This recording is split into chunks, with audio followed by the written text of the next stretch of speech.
Hey Vortexes, welcome back to the channel, The Venus Vortex. I am Cara, I am your astrologer here on the channel.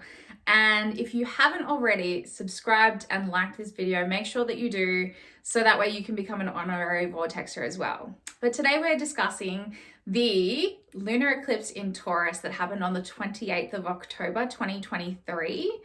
And its energy is actually finishing up on the 23rd of November 2023.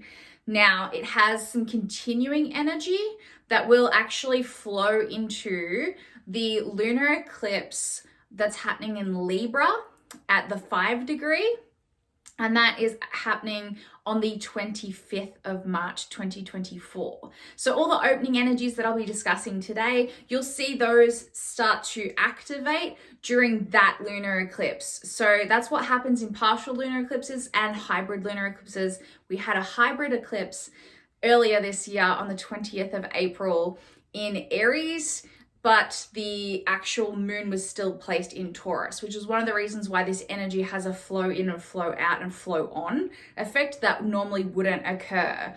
So normally lunar eclipses are about a closing energy, but this one is actually slightly different. So I'll be discussing the things that are closing, the opportunities that are closing for you, and the things that are continuing on and opening up as a part of this chart analysis that we'll be doing today. So that's very exciting stuff. So we will be discussing the closing energies in each of the planets on this chart. So it's a nice deep dive. So you can learn a lot about astrology just watching this video. And we're also going to go what is continuing on. And then we're also going to have the tarot that relates, because there's actually quite a lot of tarot here. I know for some of you, you're anti-tarot, and that's okay. But just think of it as more information. I actually use tarot quite a lot with astrology because they're actually interlinked. So a lot of people don't know that. And it actually helps you with your analyses and your interpretations, so you can get a more accurate read for your charts. So it's something that I would recommend that you get into, but it's okay if it's not for everyone. Feel free to skip that portion because I'll have it all broken down into chapters for you so you can get the information that you want to get. Let's get into the chart and start off with the shape of the chart. So the shape's really important to have a look at when you're analyzing a chart. The shape is really important because it dictates the flow of energy. So the first thing that you do when you're looking at a chart is you have a look and see, is there anything that's interfering with the flow? So for example, a triangle of potential or a yod. So generally I look for triangles in general, Thor's hammers, etc., because they actually intercept the energy and they stop it dead in its tracks for anything else that's flowing, okay? And that's because you're serving a higher purpose, and it's really important that you're serving that energy first. So you have to address the yod first. Now, this chart doesn't have one, but it does have a seesaw shape. So that's what you go to next. If there's no major triangles there, then the next thing that you do is you go into what shape of the chart is. So this is where the planetary placements are, and it creates a planetary shape, okay? And this one happens to be called a seesaw shape. So a seesaw shape is really important because they're locomotive in nature, which means that we actually have to focus on our actions and what we're doing. So for the next 2 weeks, this is going to be particularly relevant, and then flowing on with the opening energies. So you want to look at activities that you could be doing to incorporate this new energy in, and also to get the maximum energy out of what you can receive. Because ecliptic energy is your ability to receive what you desire, and it's also your ability to devour what doesn't serve you. So it's a taking and a letting go energy. Now this is perfect in Taurus and Scorpio because they happen to be, Scorpio is in charge of release and Taurus is in charge of gain. So this is the perfect energy for that. And it's very similar moving into Aries. Aries is about ambition and Libra is about connection and togetherness. So it's how can we achieve our dreams and goals together to marry that energy. So that's what we're moving into. So it's quite a nice flow to go from one thing into the other. So we need to focus and prioritize our actions in that process. So that's what the seesaw shape is telling us to do. So now we're going to move into the sun in Scorpio. Okay, so the reason why we are starting with the sun in Scorpio is because, even though it's a lunar eclipse, it's because of the locomotive energy. So you want to have a look at the sun, the Mercury, and the Mars. Now, it just so happens that this happens to be in a stellium in Scorpio. So they're all interacting with each other. So I will go through how they all interact collectively and equally how each of the planets is individually as well. So they all have their own lesson and then they work together to create one cohesive understanding. But let's get to the sun in Scorpio. So firstly, let's start with what's closing with this cycle. So on the 23rd of November, this is what it will be closed. So drinking wine, the sport lacrosse, and businesses with that name title may cease in popularity. Wealth of the monarch, fondness of rural pursuits, excessism, and occultism. You may also find things like guardianships will be ending as well. So we did see this during the lunar eclipse cycle, so from 2021 to 2023 with Britney Spears. So we noticed that her guardianship actually ended. So they call theirs a censorship over in America, but it works very similarly in its energetic perspective. So that's something that we can observe ending. What we also will notice is that the opportunities to learn the secrets of life are ending. You may have found that you spiritually upgraded during this time and you had experienced a lot of enlightenment and understanding of things that are, not natural and normal to you in a rational setting. You'll probably find that as we transition into the Aries Libra energy, that we're feeling more grounded and in our understandings of who we are as people and where we stand in terms of science and spirituality and that interrelationship. You'll also find a lack of commitment, violence, and conflict to be ending as well. So we're going to move to that opening energy now. The opportunities that are coming and are still unfolding in this energy are the soul's ability to surrender power with maturity, allow others more freedom, space to flow, let go of fruitless and frivolous endeavors, and to formulate new thoughts. This enables us to conquer our negative core beliefs that underpin our actions and stop us from progressing as people. And it will also enable some verbal expression without manipulation. It will also enable us to let go of past resentments. The two tarot cards that are represented by this energy happen to be the Hermit and the Empress. This suggests that the introspective period of the Hermit is over. So during 2021 and 2022, we had a lot of lockdowns, we had a lot of social isolation, we had a lot of barriers between connection.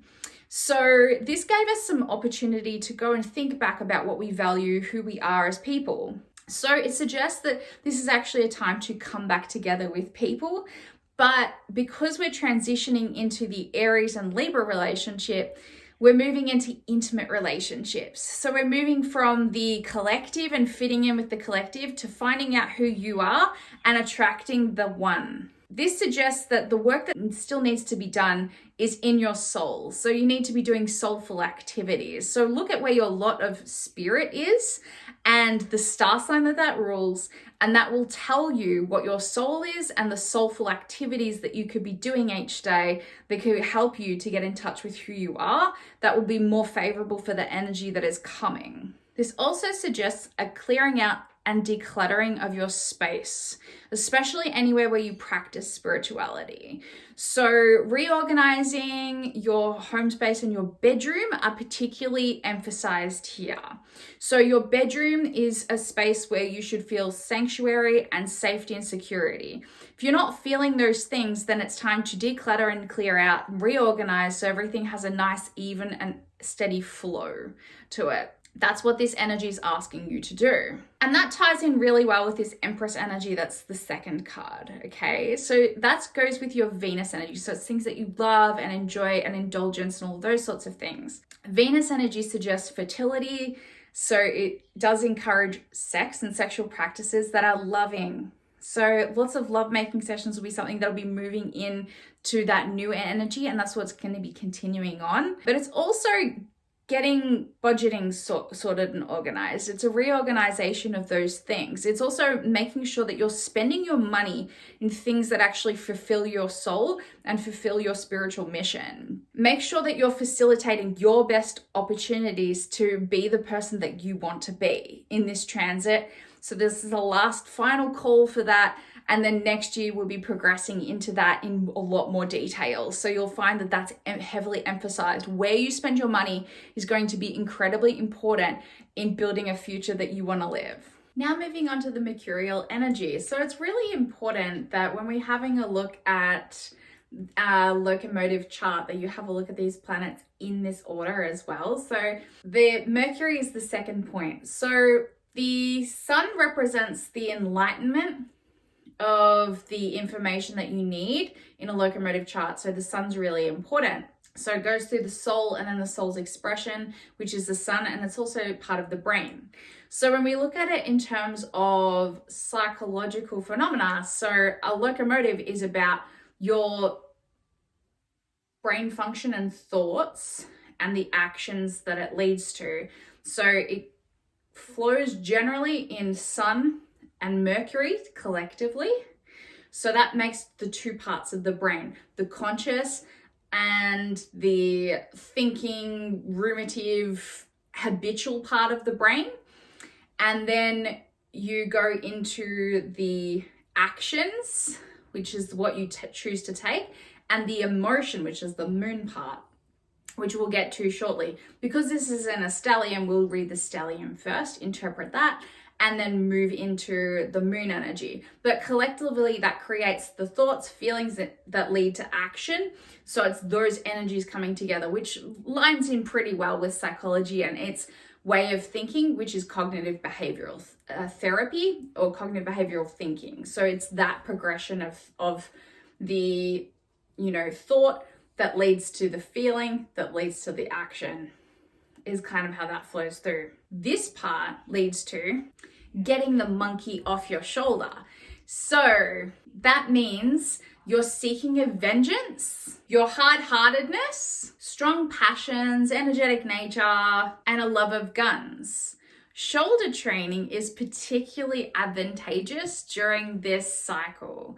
So it helps you to purge any negative energies that you might be having, particularly when relating to your thought processes. So that's part of the old energy that will be going out. So if you haven't already purged that, it's a good time to do some shoulder exercises and get that out of the way, and to get those final thoughts, those final feelings of begrudging, anger and angst and those sorts of things, because these things are closing up. You'll also want to stop copying and mimicking other people and start moving into the alignment of self and the true self. You'll find that this will happen much more easily and organically as we move into March 2024. Okay, so what new things are coming in with this mercurial energy, and what things are continuing? So for starters, marriage ceremonies, magic, religious beneficence, and shifts to belief in God are going to be big social movements that are continuing on. You'll find there are huge movements towards astrology and becoming an astrologer.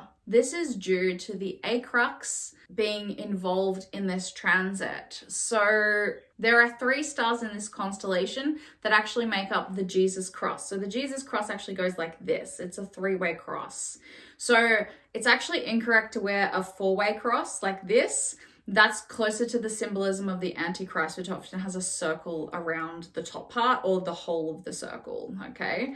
So this constellation has the A crux, the crux, and the G crux involved in it. And this is a sign that this is Jesus' second coming and is an omen for being a good person, and that being heavily influenced in something that society needs to incorporate. So you will see a lot of religious movement, you will see a lot of really strong ethics around that, and people getting back to more of a pious kind of way of living. So the mind will be a lot more active than the body. So this is a large thinking space. We've had our enlightenment period, and now this is about thinking through and problem solving how we're going to incorporate more spiritual things into our everyday life in a more respectful way that everybody can get on board with. Loss through enemies, benefits from friends, the ability to make small savings, and self-seeking activities and thoughts. The tarot that is represented here is actually the Emperor.